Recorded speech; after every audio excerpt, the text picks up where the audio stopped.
Nah, haram itu sejatinya diturunkan bukan ingin membatasi aktivitas manusia, bukan. Tapi spiritnya untuk menjaga kehormatan supaya tidak tereduksi dalam kehidupan.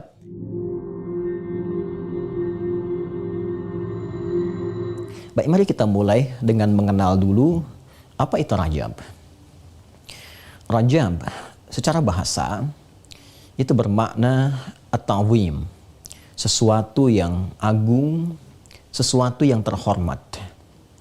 Dinamakan demikian karena di era-era bahkan sebelum Nabi SAW diangkat, dilantik menjadi Nabi dan Rasul, masyarakat lokal sudah mewarisi isyarat-isyarat dari generasi sebelumnya untuk memuliakan momentum di bulan ini, juga 3 bulan yang lain yang terpisah agak jauh dari Rajab. Jadi ada 4 yang mulia di antara sekian 12 bulan ini yang nanti bergelar bulan terhormat. Ada 3 berurutan, yaitu bulan ke-11 Dzulqa'dah, bulan ke-12 bulan Haji, kemudian Al-Muharram, ya, bulan yang pertama, kemudian yang ke-7 namanya Rajab.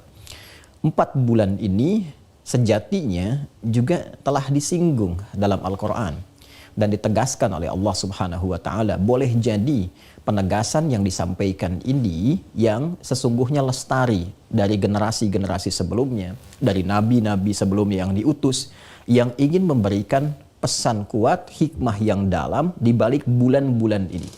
Jadi di Islam itu ada pandangan kalau ada waktu yang dimuliakan atau tempat yang dimuliakan, tujuannya bukan untuk mengkultuskan waktu dan tempat itu, tetapi untuk mengambil aura kebaikan yang ada di dalamnya supaya dia bisa menebar ke seluruh waktu yang lain dan tempat-tempat lainnya.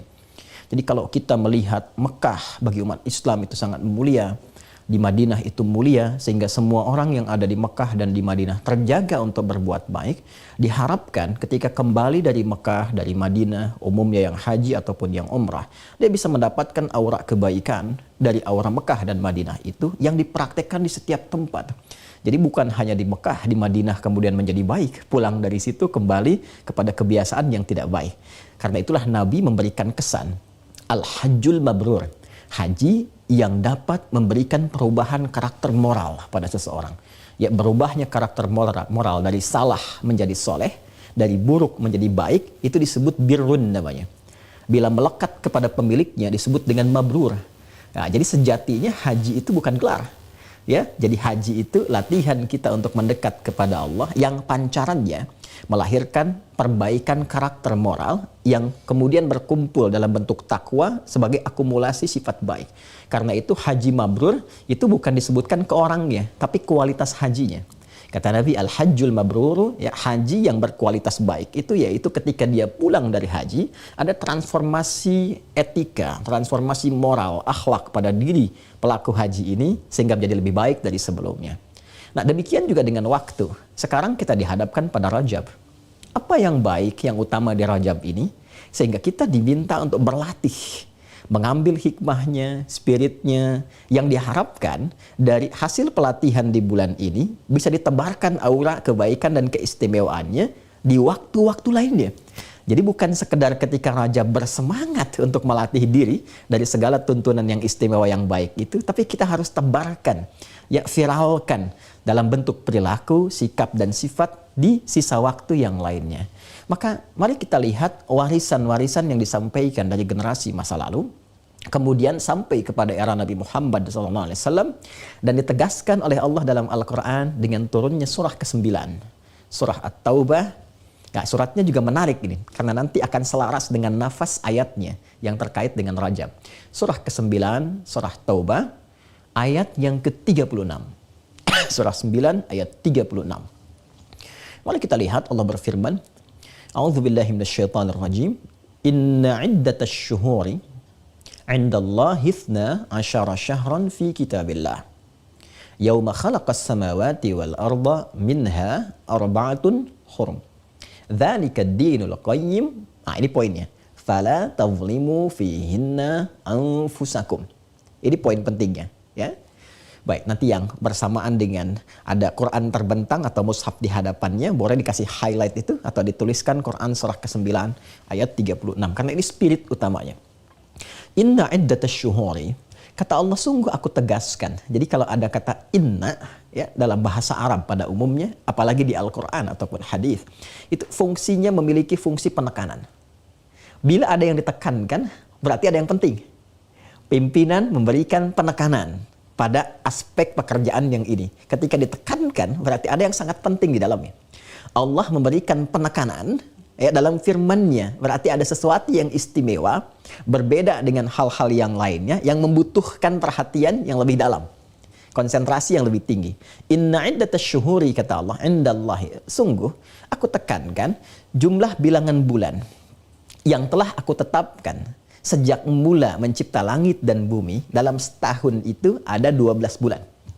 Jadi Al-Quran mendeklar langsung keterangan bahwa setahun ada 12 bulan. Dan ini termasuk yang menarik karena ada bagian isyarat ilmiah, sisi ilmiah yang diisyaratkan dalam Al-Quran, dan biasanya motivasinya untuk riset, ya, sehingga menghasilkan segala hal yang lebih bermanfaat lagi. Ya, nanti ada versi lain dari bahasan-bahasan tertentu yang tematiknya bisa menghadirkan riset itu ya dalam berkehidupan. Jadi setahun, kata Allah, ada 12 bulan. Ya, sudah kemudian didesain itu dari sejak penciptaan langit dan bumi. Dari 12 ini, minha arba'atun hurum. Ada 4 yang aku tetapkan, kata Allah, sebagai bulan terhormat. Jadi ada 4 yang istimewa, yang redaksi Qur'annya itu diksinya menggunakan kata hurum, menunjuk pada sesuatu yang terhormat. Jadi nanti macam-macam, ya, Ramadan ada istimewanya tersendiri, ya, Dzulhijjah istimewanya tersendiri. Yang 4 ini, ya, yang 4 ini itu keistimewaannya melekat melalui diksi Al-Quran, diberi nama dengan hurum. Nah, ini sedikit saya tuliskan ya, mohon izin saya berdiri untuk memberikan penekanan pada aspek ini karena ini ada yang penting di sini. Mudah-mudahan terlihat ya. Ya, terlihat ya Ibu ya di sini ya. Nah, belum saya tuliskan. Sudah saya tuliskan baru kelihatan ya. Baik, minha arba'atun hurum, seperti ini ya. Hurum. Hurum ini pada mulanya memiliki arti sesuatu yang terhormat. Hormat. Bila Anda ingin menjaga sesuatu supaya tetap tampil terhormat, lalu Anda membuat satu aturan, jangan lewati ini ya, karena ketika mengerjakan ini, maka ini berpotensi meruntuhkan kehormatan, ya, berpotensi menggugurkan kemuliaan. Maka rangkaian-rangkaian aturan yang mencegah seseorang bisa terjerumus dalam perbuatan yang mereduksi kehormatannya, itu disebut haram namanya. Ya, haram. Haram. Nah, karena itu kita mungkin pernah mendengar sejatinya dalam Islam ini hukumnya haram, ini hukumnya haram. Nah, haram itu sejatinya diturunkan bukan ingin membatasi aktivitas manusia, bukan. Tapi spiritnya untuk menjaga kehormatan supaya tidak tereduksi dalam kehidupan. Ya, ketika Allah mengharamkan misalnya, haram, hukumnya haram nih. Ya, tidak boleh minum minuman yang memabukkan, disebut khamar misalnya, ya.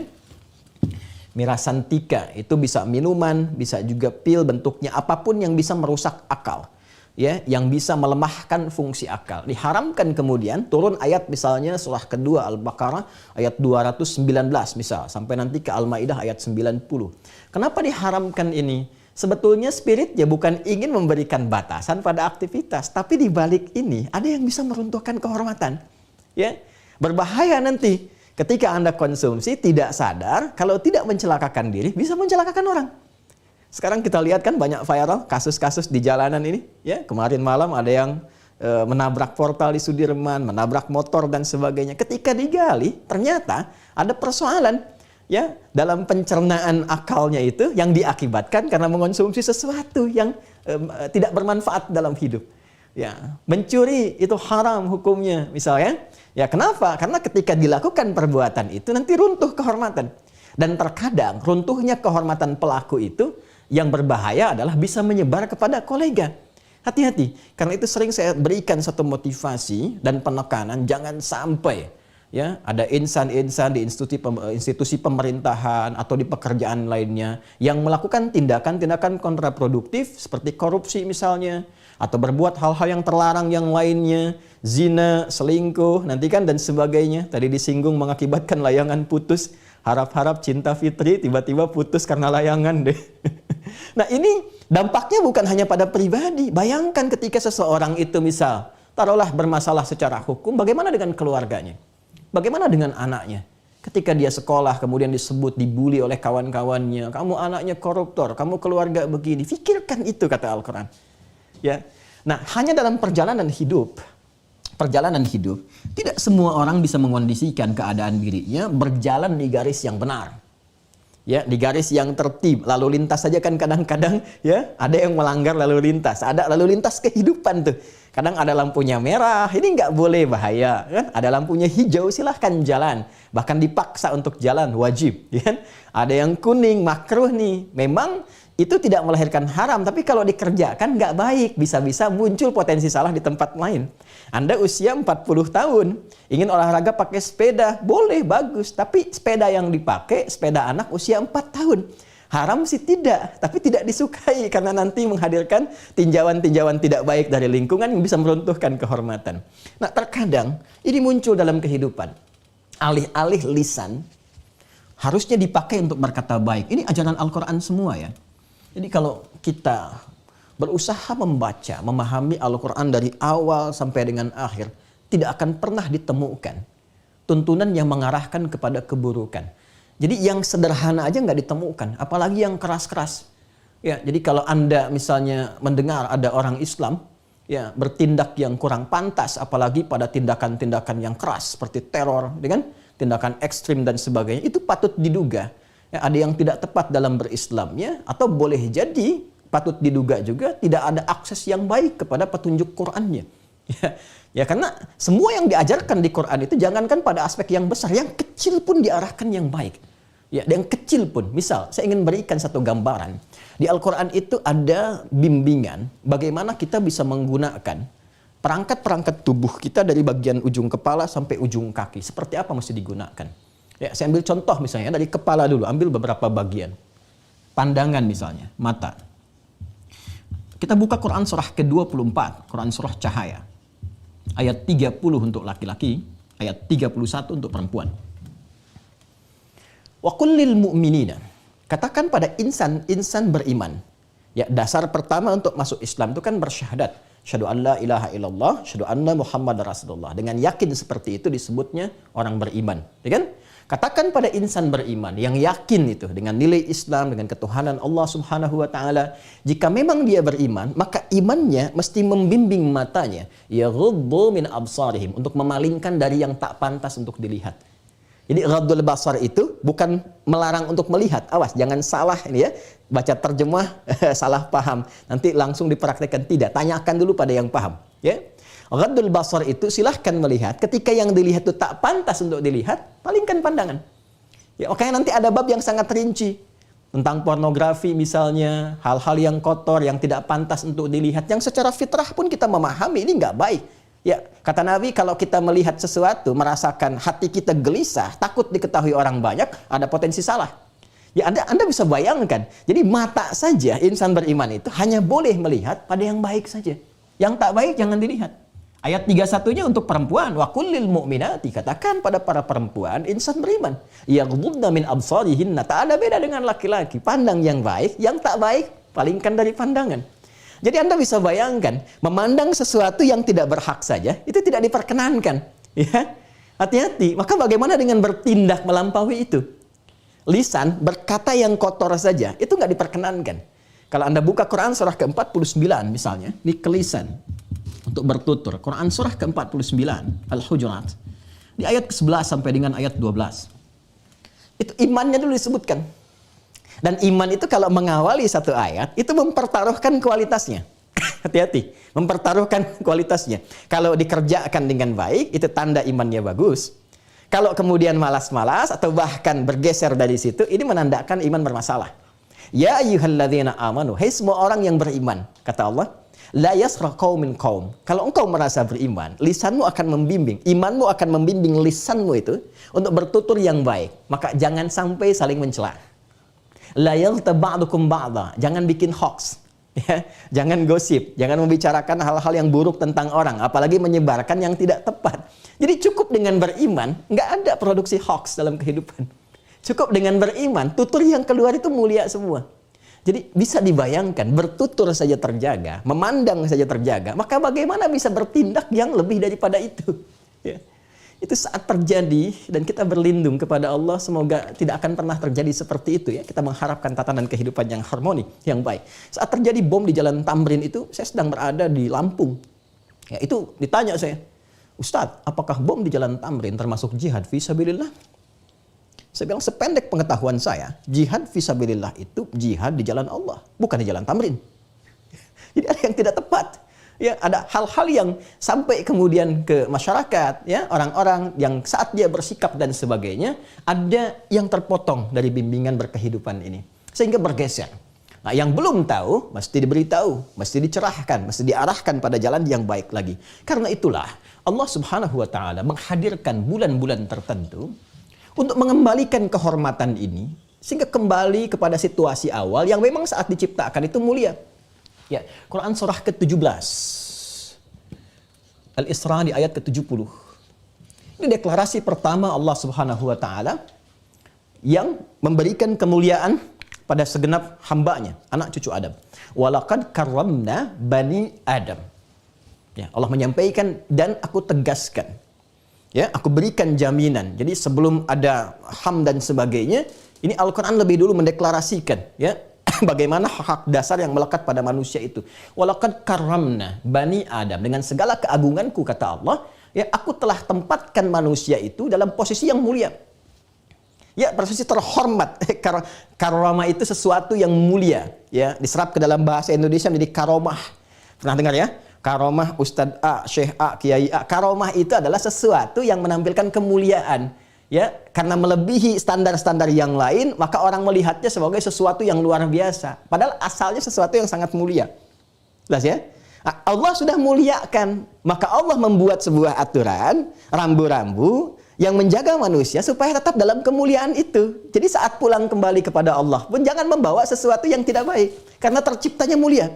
Masa tercipta mulia pulang-pulangnya kemudian kotor? Ya kan? Karena itulah kemudian dalam perjalanan manusia yang kadang-kadang ada potensi-potensi nafsunya, menginginkan sesuatu melebihi kapasitasnya, ya, ingin percepatan pada kematangan materi misalnya, tapi mendengarkan masukan yang tidak tepat, salah cara bertindaknya, ya. Ingin mendapatkan kedudukan tertentu, tapi mendapatkan masukan yang tidak benar, salah kemudian cara bertindaknya. Maka dengan kasih yang sangat luar biasa, Rahman yang tanpa batas, Rahim yang sangat dalam, maka Allah kemudian memberikan satu momentum. Dalam setahun itu ada 12 momentum ini disebut dengan hurum. Ya, setahun itu ada 12. Ya, dari 12 ini ada 4. Yang 4 ini disebut dengan bulan hurum, momentum untuk mengembalikan manusia pada keadaan yang terhormat. Ya, pada keadaan yang terhormat. Minha arba'atun hurum.